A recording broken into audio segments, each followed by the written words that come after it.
Ghana just dropped the mic and said, "We're done with foreign military bases." The US thought they could just keep their troops stationed in Africa, using the continent as a chessboard for their own game. But guess what? Ghana said, not anymore. Ghana decided to close all US military bases. The closure wasn't some spur-of-the-moment decision. It was a well-planned move to assert sovereignty, to tell the West that Ghana is no longer a puppet. You don't get to dictate our future, not anymore. Can Ghana's new president remind the West they are dealing with a strong leader and not a puppet? John Mahama's victory isn't just about Ghana, it's about something much bigger. If you think Africa is just going to sit back and let the West call all the shots, think again. Ghana's shift under Mahama's leadership is like a massive thunderclap signaling the end of an era, where Africa plays second fiddle to Western interests. This isn't just about Ghana's foreign policy. It's about Africa rejecting centuries of exploitation and taking its seat at the global table. But what is Mahama doing differently? Let's find out. Mahama didn't just win a presidential election, he won a battle for Ghana's soul. This is about economic independence.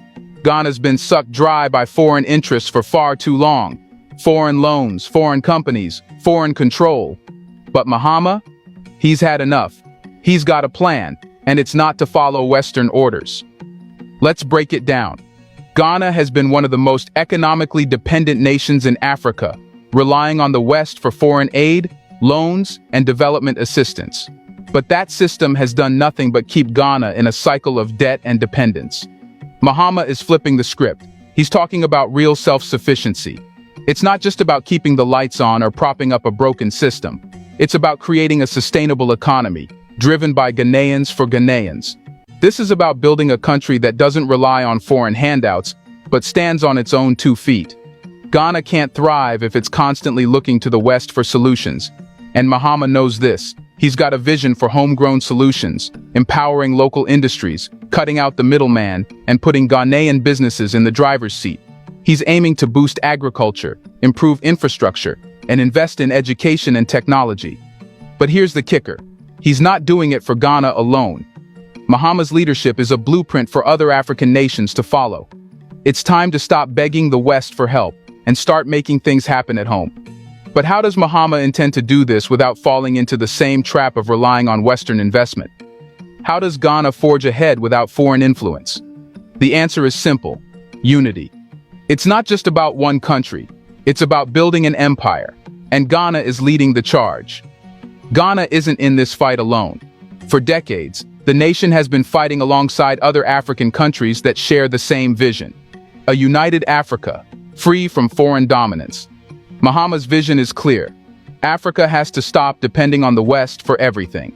From Mali to Burkina Faso, countries are finding common ground in resisting neo-imperialism.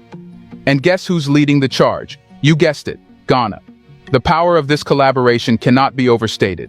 The African Union AU and ECOWAS have always played vital roles in maintaining regional peace and promoting economic cooperation. Ghana has always been a strategic player in West Africa, but Mahama is taking it to the next level. His leadership is about more than just diplomatic visits and trade deals. It's about building a network of mutual support. Think of it like a family. When one country in Africa wins, all of Africa wins. Mahama is setting the stage for a future where African nations stand united against the forces of neo-colonialism, working together for mutual benefit.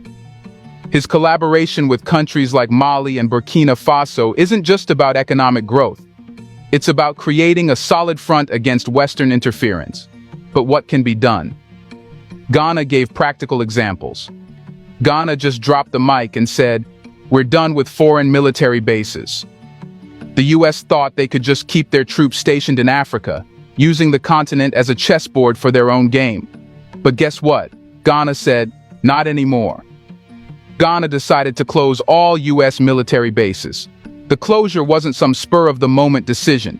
It was a well-planned move to assert sovereignty, to tell the West that Ghana is no longer a puppet. You don't get to dictate our future, not anymore. The US had long claimed its presence was for security purposes, fighting terrorism and stabilizing the region. Ghana just dropped the mic and said,